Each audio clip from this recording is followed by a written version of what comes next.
Presenting the first panel of the day, put your hands together for the Diablo III lore panel.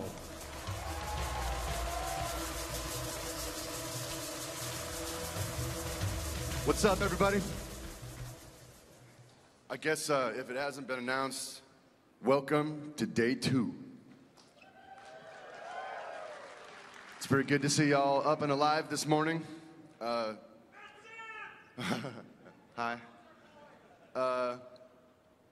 So guys, it's kind of interesting, 15 years of Diablo, and at least something like 7 years of Blizzcon. We've actually never had just a straight lore panel before, so this should be really cool. We've got some absolute badasses on this stage today. Guys, this is Leonard Boyarsky. He is our senior world designer on D3. Kevin Martins is our lead content designer, and we've been tag teaming now, what seems for 100 years, on Diablo 3. We're going to riff a little bit on some new ideas, talk a little bit about Book of Cain and some of the history we've been trying to put together, and then we'll open it up for Q&A around the midpoint. I'm sure you guys have a lot of questions. Hell, we do too. So as we get started here, I wanted to tell you guys, many of you know we've been doing this Book of Cain thing. Do we talk about it a little later in this presentation? It's up to me. Talk about it right now. So we put together this thing called Book of Cain because, you know, the past number of years as we've been developing the story for Diablo III, it demanded that we kind of relook at the world and relook at, you know, kind of the way history flowed. The Diablo series was developed between 2 different companies, probably something like 8 different fiction writers, you know, across manuals, you know, in the game scripts. And to be totally honest with you, it was a bit of a mess. And as we started really getting deep into D3, where like new ideas were coming out and kind of new looks at the world were taking shape that were really, really cool.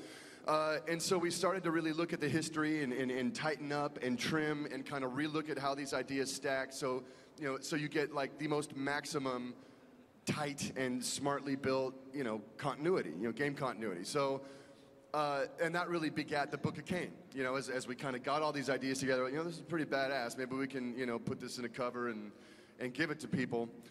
So I just want to say up front, we get this on the Warcraft and StarCraft fronts all the time, is, you know, when you start tweaking things and, you know, purposefully retconning things, you know, it can get a little emotional. You know, people like to know what they know and like to count on, you know, the lore that they've been following for years. So I just wanted to say up front, especially in the Q&A part, I'm sure you guys are going to have a lot of questions for things. I know like previews for Book of Cain went up last night, and some things look a little different than they've looked for years. But all by design. No real major world changes or anything like that, by the way. This all sounds very gnarly, but just want to say up front, like we've been going back through history and trying to tighten it up and make it as smart as we can make it. So wanted to say that up front. As we get going here, I want to talk a little bit about the eternal conflict. As I roll right into that, we want to kind of debut kind of a kit of ideas that we've been building into Diablo for a while, but we haven't really evidenced in the game series so far. But I thought it'd be fun for you guys to see a little bit of the angels in the Diablo universe, right? We don't talk about them a whole lot. The only character you guys have seen consistently is Tyrael. So to kind of set up a little discussion about them, the idea is the Diablo universe is predicated on an eternal conflict. We have the high heavens and the burning hells. And one of these modified ideas that we've come up with, that we've been running with for the past couple years in development, is that what are heaven and hell actually fighting about? What are they doing, right? We kind of had this idea that, I don't know how to explain Anu and the dragon, right? Like, there's a mythic cycle we came up with of like the creation of the universe, right? That the ultimate manifestations of good and evil fought at the beginning of time and pretty much wiped each other out in kind of like a Big Bang kind of explosion, right? So part of the good guy was this kind of massive crystal, right? And we call it the Eye of Anu, right? It is the world stone, right? You know, kind of spinning out in the heart of the universe itself. And legend holds, right, that with the world stone, legend holds, like I'm making it up as I go, that the world stone can be used, it's called the world stone, to build worlds without end. It's essentially, you know, the heart of, you know, this supreme deity, right? That, you know, is a force of creation. So with this thing, it's theorized that you can build worlds without end. And ultimately, heaven, the high heavens and the burning hells pretty much are also evidences of these first two great, powers of the universe. So as the high heavens and the burning hells, as the angels and demons kind of become aware of each other, they start fighting over this world stone, because whoever controls it, right, can pretty much shape reality to their whim. So the idea that we built is in the center of the universe, where this world stone is, the forces of heaven and hell have been fighting there. We call that place Pandemonium. You guys will be familiar with the Pandemonium Fortress, from different. I think we had a look at it in. Yeah, it was in Diablo II. Diablo II. And at that point, the angels controlled it, and it was sort of their forward operating base Right. at the gates of hell. So. Right. And the idea is that over the aeons, right, since the dawn of time, heaven and hell have been fighting. Different sides have held it for different lengths of time. For this 10,000-year span, hell's owned it. For this next, 30,000-year span, heaven owned it. So its architecture is kind of shaped relative to both of those cultures, kind of like a Jerusalem kind of thing, right? Like different occupying forces have controlled this thing over time. I should say it's also way bigger than what you guys have seen in the game. There's a lot more to it that we've massive. never shown or talked about. And the idea is that the Pandemonium Fortress is kind of built around the World Stone, right? And kind of built to contain it, and it certainly provides us with a nice little battleground for these forces to clash over. As you move forward in time, the character of Inarius, right, started to chafe at this giant battle. He didn't want to play ball anymore. He thought that this unending eternal conflict was just ridiculous. He's like, I'm out, I'm done. He just kind of has a total break. And long story short, he conscripts like-minded angels and even stranger like-minded demons, like the demoness Lilith. And they pull off, the Ocean's 11 maneuver. They actually wind up stealing the World Stone from the heart of Pandemonium. Technically, it's still right there, right? The World Stone exists at the heart of creation, but somehow they dimensionally veiled it, right? They kind of blinked it out into a dimensional pocket that heaven and hell could not see. You can imagine what that would do to the eternal conflict. Suddenly, the thing we're fighting over, the power of creation itself, is gone. So that complicated things for heaven and hell. What do we fight over now? Where the World Stone went is in the dimension of sanctuary. With this power of creation, Inarius and his goofy friends forged for themselves a paradise, a garden sanctuary, right, where they could do their hippie stuff and, run around naked, have fun, chase bunnies. And there, these renegade angels and demons began to get it on. They had babies. They had scary, mighty, supernatural babies called the Nephilim. Long story shorter, over time, these Nephilim, long story, their bloodlines begin to diminish, their powers begin to diminish because they're very, very scary, mighty monsters, something that was never planned for in creation, hybrids of both angelic and demonic power. What am I doing? This is weird. Grabbing air. Sorry. Hold me. How are we talking about? So the Nephilim ultimately diminish and become us, become men, and the idea, and women, and the idea is that locked within mortal genetic code, right, is the power of gods, right, far beyond angels and demons, right? The thing that scares the living hell out of heaven and hell is the fact that we are the potential to be far mightier than they. Some of these ideas you guys might have seen in the Sin War trilogy that we put out a number of years ago with Richard Knack. We were kind of riffing in this space and trying to construct a trilogy that would sing to some of this stuff. But if you guys wind up checking out the Book of Cain, we definitely get into all this stuff and show the very linear chain of events that really produced Sanctuary. So having said all that, let's get into this. So angels, we never talk about them, right? You guys might have heard a few names before, like Tyrael, Isual, Inarius, this angel that went nuts and stole the World Stone and made a world for us to live in. As we were developing Diablo III, we thought it'd be cool to kind of chase down these angels, right? Just kind of, hey, who are these guys? What's going on? We always deal with the Lords of Hell. We know exactly who these 7 Yahoos are. Why not just kind of riff and hook ideas for the other side of the argument? So what we jammed up long ago was the Angelus Council, right? The council of 5 archangels that pretty much rule and administrate over the high heavens, right? They are the direct opposite counterpart to the lords of hell. Much like the lords of hell, who each have their own sphere of influence, like, you know, the Lord of Terror, hate and destruction. The Angelus Council also have very specific spheres of influence that pretty much define who they are and what their function is in the high heavens. As we're rolling through, Doctor, thank you. You guys have seen Tyrael before. Tyrael is the Archangel of Justice. And what's kind of cool about the aeons of history of Diablo before the creation of Sanctuary, I think Tyrael is a fairly anal retentive dude, right? He's about order, he's about justice, he's about the system of how things work, very unbending, very rigid kind of guy. And what's cool about the dawn of mankind, the creation of Sanctuary, one day, Tyrael finds out that, that this world exists and there's people running around like, holy cow. The result of the Sin War, whereby a hero, a Nephilim hero named Uldyssian kind of achieves ultimate power. He's on the verge of achieving his just maximum Nephilim, power, which scares the living, I gotta stop doing the pun, which scares heaven and hell. Uldyssian gives of himself. He pretty much sacrifices himself. Instead of attaining godhood, he chooses his humanity at the end and pretty much dies in an attempt to kind of reset things in the world. Affected by Uldyssian's sacrifice, Tyrael, this rigid archangel of justice, goes, wow, right? These mortals, while they scare everybody else, have such capacity, Peter Brady had such capacity for selflessness and honor and heroism that Tyrael really begins to change. It really begins to kind of drop the whole, systemic thinking and kind of legalistic worldview.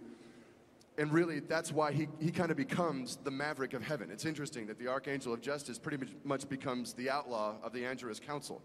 And we see through history, time and time again, he has intervened on behalf of mankind because he believes that we have some great innate worth, and which is essentially why he is our favorite angel, right? Tyrael is, he's the man.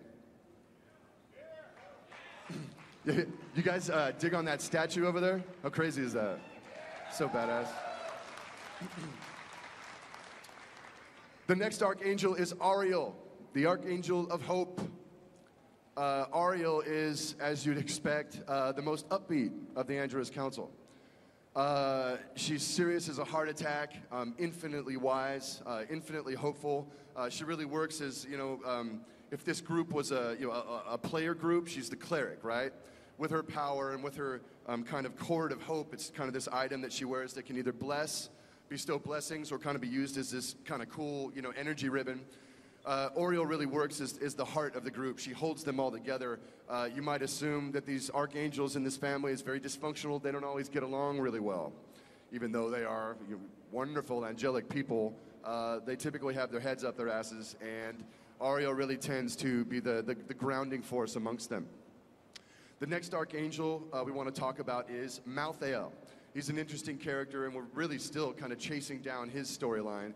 But the idea with Malthael is that he's the archangel of wisdom, and from time immemorial, he's really served as the conciliary to the Angelus Council, the kind of the voice of reason, and the guy that has when he speaks up with his soft little voice, like everybody listens, right? He's usually right, which I'm sure pisses everybody else off.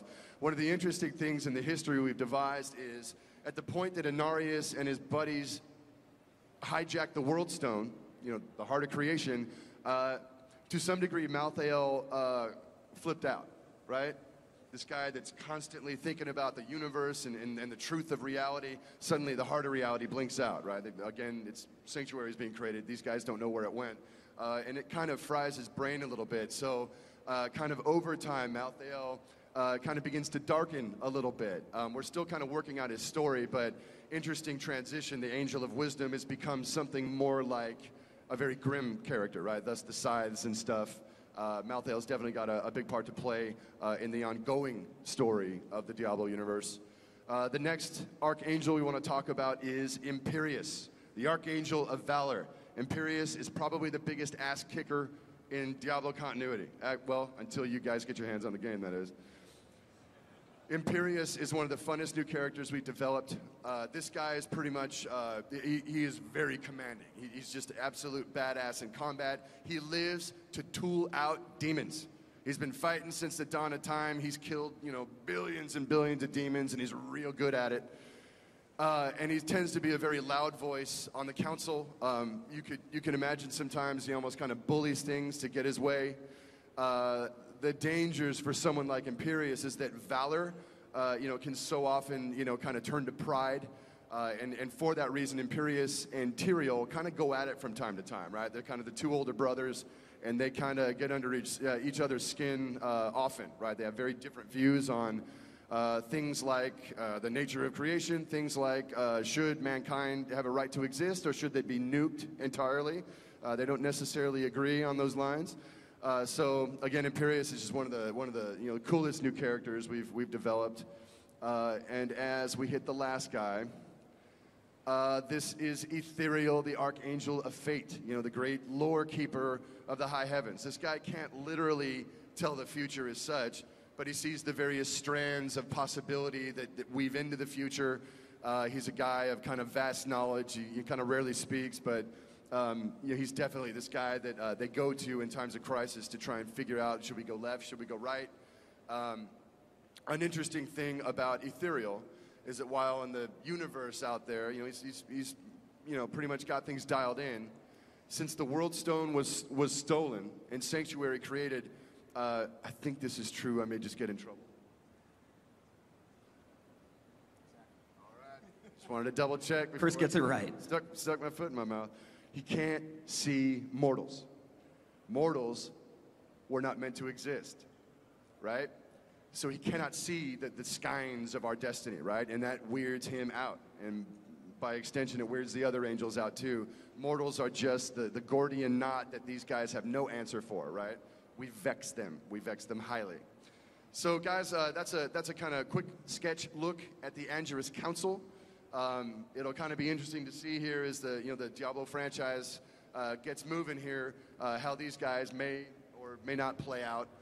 But we had a lot of fun developing them. So now I'm going to hand it off to Leonard, who's going to tell us a little bit about the bad guys. That's okay. Thanks. All right, let's talk about the Lords of the Burning Hells. I got this. Originally, the Burning Hells were ruled by the three primevals, Diablo, Mephisto, and Baal. And subordinate to them were the lesser evils, Belial, Azmodan, Duriel, and Andariel. And as Chris has already mentioned, from the beginning of time, they were involved with the high heavens in the eternal conflict, basically a war to see who would hold sway over all of creation. And this went on until the discovery of the existence of Sanctuary. Once again, as Chris has mentioned, this was created by renegade angels and demons. So this was something new in all of the history of time, something that both angels and demons had a stake in, that they were responsible for. And this led to a surprising development. They called a truce in the eternal conflict. But even more than a truce, they agreed to a non-interference pact. They said that neither side would interfere with the development of mankind on Sanctuary. Now, of course, the primevals, being the primevals, had no intention of living up to their end of this bargain. They theorized that mankind, left to their own devices, would drift over to the side of darkness easily enough, of course with a little bit of a push here and a shove there, provided by the primevals themselves. This didn't sit well with the lesser evils, especially Belial and Azmodan, and they made their displeasure known by starting a civil war in hell. Now, this civil war went on for quite a while, until even the minions and armies of the primevals turned on them. And the primevals were overwhelmed by the sheer numbers, and they lost this civil war. This led to them being exiled to Sanctuary in what is known as the Dark Exile, and this in turn led to the events of Diablo 1 and 2, where they were hunted down and captured by the Herodrum. And if you all recall, in Diablo 1 and 2, they escaped their imprisonment, and it's your job to hunt them down again and destroy them. But you don't only destroy the primevals in those games, you also destroy Andariel and Duriel. So for those of you keeping track at home, that means that there are two Lords of Hell unaccounted for. So the first Lord of Hell that you meet in Diablo 3 is Belial. He's the Lord of Lies. He is a master of subterfuge and deception. He's very insidious. But he doesn't like to get his own hands dirty. He likes to use underlings for that purpose. This is Magda. She's a witch. She leads the coven. It was filled with dark cultists who have pledged their life to the service of Belial. They are the antagonists that you meet for the first good portion of the game before you ever run into Belial, and they're a lot of fun to deal with. Also on Belial's payroll are these snake demons, in keeping with the theme of deception. That is what Belial is all about. These guys can disguise themselves as human beings, so you'll never know when you're dealing with them or when they're going to turn into demons and attack you. Now, as far as Belial himself, he's all about corruption from within. He's not an in-your-face kind of guy.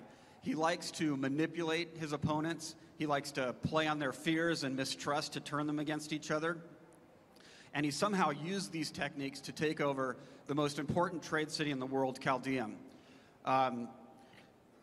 He's also sent his cultists, the Coven, and the snake demons out into the borderlands surrounding Chaldeum, and they've driven thousands of refugees into the outskirts of Chaldeum. But the city has been closed, so they have this refugee crisis. There's starvation, there's disease, and you need to figure out how Belial has accomplished this, how he has taken control of the city, and what his plans are before all these people die. Moving on, we get to Azmodan, the Lord of Sin. Now, Azmodan, as the Lord of Sin, has as his lieutenants the 7 deadly sins. In our game, you're only going to meet 2 of them. And the first one we're not going to talk about today. You're going to have to play the game to find out who that is. But the second one is Caeda, the Maiden of Lust. Now, some of you may recall that 2 years ago, at Blizzcon, the costume contest winner was dressed as the Maiden of Lust, who at the time was known as the Mistress of Pain. It's a funny story. She was cut from the game, actually. She wasn't even in the game at that point. We had had the concept made for her, and we had kind of tossed her aside, said, you know, she's cool, but we really don't have a place for her. But once we saw the costume contest winner, we're just like, that is so awesome. We have to make sure to put her back in the game. So we found a nice spot for her as one of Azmodan's lieutenants. She's kind of like... So you guys do have an effect on what we do. She's a little bit like Belial in that she likes to psychologically torment the player, likes to taunt him, likes to get under his skin. Azmodan is different than this. Azmodan's all about raw, unbridled power. In these concepts that you're going to see over the next minute or so, this is our visual development of Azmodan. We wanted to show his raw power. We wanted to show his royalty. He's got a crown in this one that turns into like bony protrusions on his head in this shot. We really wanted to show, I mean, he basically ruled hell for 300 years after the Dark Exile. So we wanted to show his power, we wanted to show his royalty, but on top of everything else, we wanted to show his greed and avarice and his basically being ostentatious. He's got like all this gold on him. He's got all this, you know, these trappings of greed and gilding. So let's talk about Azmodan as a personality. Like I said, he's not into deceit. He's not into hiding. As a matter of fact, from the very beginning of the act, you know exactly where he is. You just can't get to him. He's behind the demon invasion that Deckard Cain has been warning everybody about for 20 years. And you can't get much more out in the open than spearheading a demon invasion. As you guys saw in the opening ceremony, we showed the cinematic that has him confronting Leah, and he's about 2 steps ahead of the player. He knows that you're coming for him. But even more than that, he knows about the Black Soul Stone. Now, I'm sure you all have questions about what the Black Soul Stone is, but let's just suffice it to say that the Black Soul Stone is a very powerful artifact that you're going to use to capture and destroy him. But he knows that if he gets his hands on the Black Soul Stone, he will be able to wield more power than any Lord of Hell has ever wielded before. The fact that he knows this is bad news, and it's quite a surprise to the player when you find out. So obviously, you need to get your hands on this artifact first and keep it from him. And lastly, and possibly most importantly, Azmodan here is the last Lord of Hell. You've defeated Belial, you've defeated all the other Lords of Hell in the other games, so that means that there are no more Lords of Hell. The burning hells are wiped out. There's no one left to influence or unduly corrupt Sanctuary. Once Azmodan is defeated, all evil will be gone forever. At least that's the theory. And then there'll be happiness and rainbows for everybody. Kevin? Oh, I'm sorry, Chris. Oh, that is me. Guys, a little earlier we were talking about relooking at different parts of the continuity of Sanctuary, and I think word of one of the specific kind of changes we're running with. Did it get out a while ago? It's kind of hinted at in the beta. Totally. Brain just is not working this morning. So in the beta, you can kind of tell we have given the Dark Wanderer from Diablo II, we've given him an identity. And I wanted to talk a little bit about why, right? Again, I know that retcons and things like that can really piss people off. And we are very, very sensitive to that, right? We don't put anybody off. We want you guys to enjoy these ideas, as it turns out. It would be wonderful if everybody just woo-hoo. But we know from time to time things fall out, and I wanted to address the Dark Wanderer issue. The reason we gave this guy an identity, well, I'll give you a weird one right off the top of my head. I'm not announcing anything, by the way, as I get into this, but let's say theoretically, I swear to you, I'm not announcing anything. If you were theoretically going to try to tell the story of Diablo in a different media type, if you're going to try and novelize Diablo, or do a movie of Diablo, or do a mini-series, wouldn't a Game of Thrones mini-series of Diablo be mega? He's not announcing anything. I'm not announcing a damn thing, but I'm announcing loudly that I want it all. Is there any Hollywood people in the audience? Come and talk to Leonard. So, if you're attempting to tell this story, right, outside of the bounds of the game series as it stands, this guy's the guy. He is the hero from Diablo 1 who selflessly took, Diablo's power into himself, and now thus tortured, crossing the wastelands, is now trying to travel to the east to get rid of this evil demon. Of course, the demon inside him wants to have, a party with his brothers. So it's potentially, an interesting story. I don't know if you wanted to do a mini-series or a movie or something. So even at that level, I was very keen to guys, we have to answer this question. It's going to be awkward. Like, wait a minute, I killed Diablo with my rogue. Well, Dark Wanderer clearly is male, so it's like already we were, forcing a solution on this thing. So again, I just wanted to address the issue. In particular, the identity we gave him is Leoric's oldest son, Aiden. The idea is that Leoric had two boys, Albrecht, the young one. He doesn't end well. Well, hell, none of them end well. Boy, Leoric's family just gets worked. But the idea kind of is, if memory serves, is that Aiden, as Leoric is falling to darkness, as he's kind of going nuts, he's possessed by Diablo shortly before the events of Diablo 1. And he sends Lochdanan and the armies of Condorus north to Westmarch, which is actually kind of like an allied kingdom, really.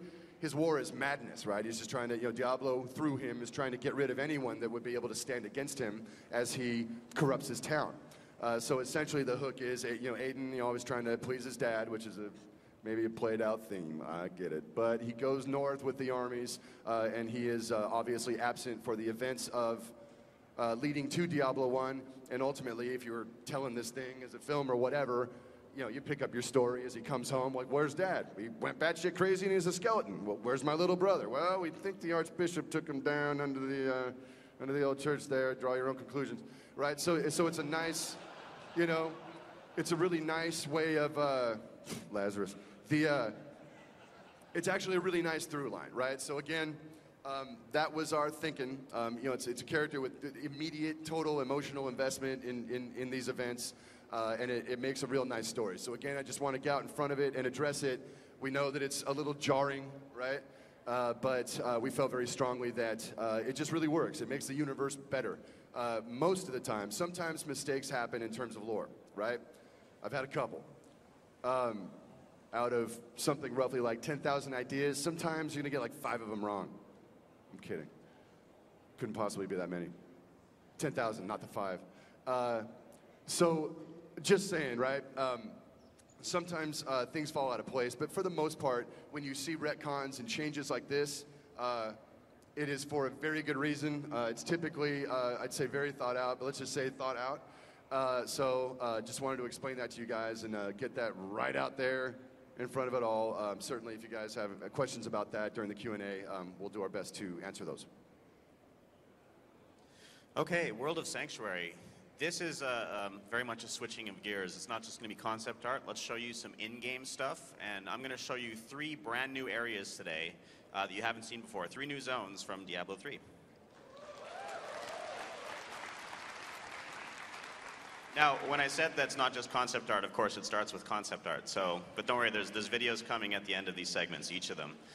So Caldeum is the major trading center of the world. This is the focus of, it's the Rome of its time. It's where everything from the east, the west, the north, and south comes through. It's that central portal. Now, just a really brief history of Caldeum. Leonard already mentioned that there's a big refugee crisis here, and Belial is obviously behind it, and you know that, but you don't know how, when, where, and why. This city had 3 major groups in it. They had the Zakarum priesthood, it had the big merchant families, and it had the Ishari Sanctum, which is the major wizard school. In fact, the wizards from Diablo III studied here for some time. These groups were always vying for power, and recently Emperor Hakan I, the founder of this empire, sort of brought them all under his boot and finally made this city more organized, and since then it's grown even more powerful and more wealthy.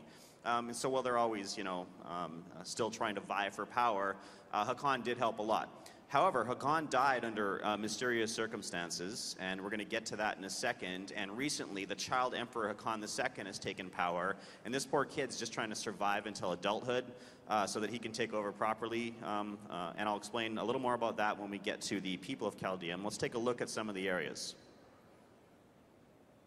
All right, so this is one of the trading passes that comes in from the west, and it's an overlook of the city, so you can see Caldeum there below. Here's one of the central bazaars.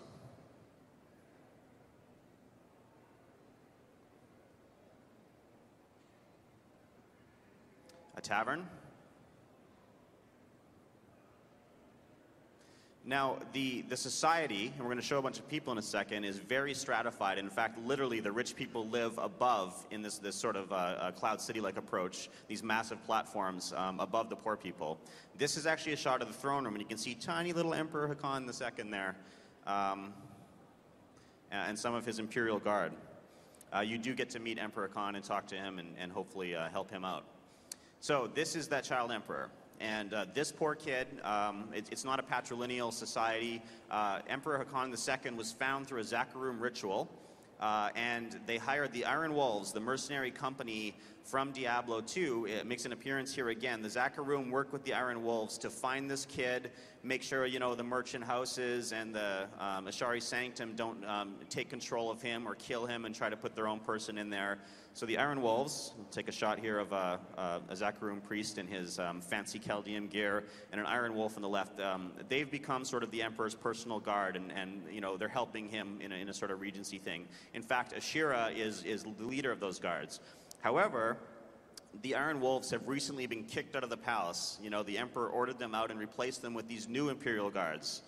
These is the guys in purple you saw in the throne room. They won't let anyone see him anymore. They won't let Ashira near the gate. So she's out there trying to help the refugees, wondering whether she should still stick around the city, if she can help that kid, what else she can do. And that's sort of the situation when the player arrives. All right, here's some more people of Caldeum. This is just some of the concept art. You can see there's some very cool variations, a lot of nice costumes. Some of the best costumes in the entire game can be found in Caldeum.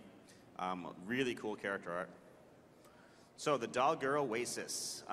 This is the central farming region. It's where most of the water comes from the city, and this is the area, clicker.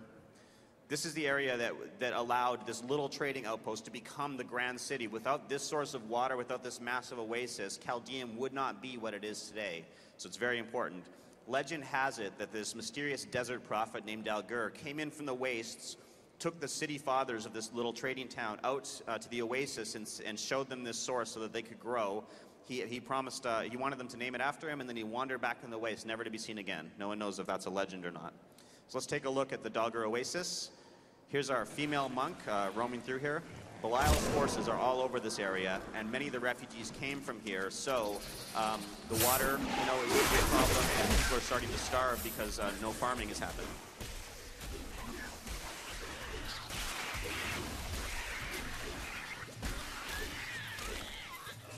Watch for the exploding plants. The fauna is fun here. Flora and fauna.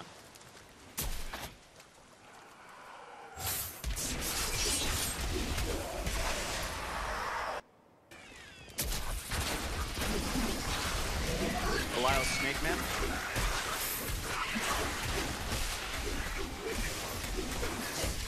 Not really a meaningful match for the female monk.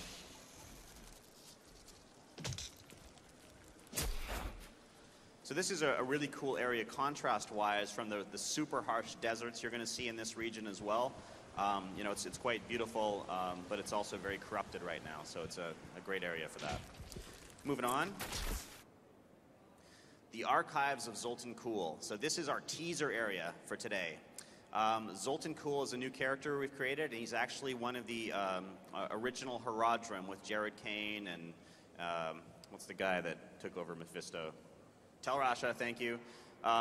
They founded the Haradrim, and they were the ones that tracked down the original Lords of Hell. I'm not going to tell you much more about Zoltan Kulle, except he turned bad, and he turned bad fast and hard. He became the most dangerous man in the world, to the point where the other Haradrim and the wizard and the sorcerers, everybody got together to try to kill this guy. Turns out they could not kill him. Somehow he had gotten immortality. The best they could do was to cut him in half, bury his head with runes and guardians in one part of the desert, and put his body in an alternate dimension in a vain attempt to try to keep this guy from not coming back together and ruining everything. He's that powerful. So we showed a little bit of this, these sort of ruins that we had in Blizzcon 2009. Just these little side dungeons, all sandy and collapsed. It looks like this, but sort of ruined, and the magic was all broken. You get to explore the other archives, which for hundreds of years have sat undisturbed, still, you know, sort of pregnant with the power of Zoltan Kulle. So let's take a look at that. This is just a teaser. I'm not going to show you any of the monsters there. I'm not going to tell you why you're there or what you're going to see, but it's, again, the female monk, and this time she has the scoundrel follower with her.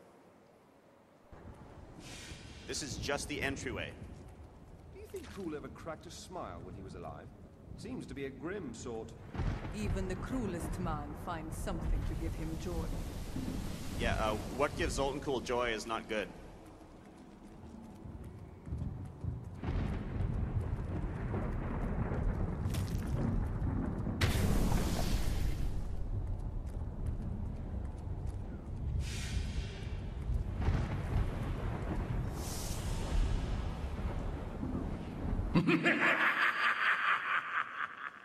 Ooh, ominous.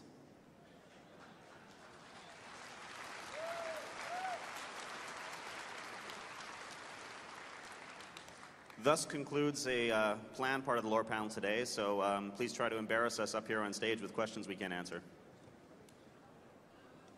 No release date questions. Don't waste your question.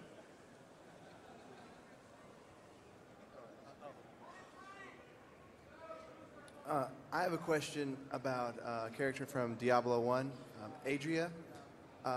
When you went back to Tristram in Diablo 2, I couldn't find any evidence that she had died with the people, and I was wondering if she was going to make some sort of appearance in Diablo 3, whether it was just a passing thing or she would show up herself.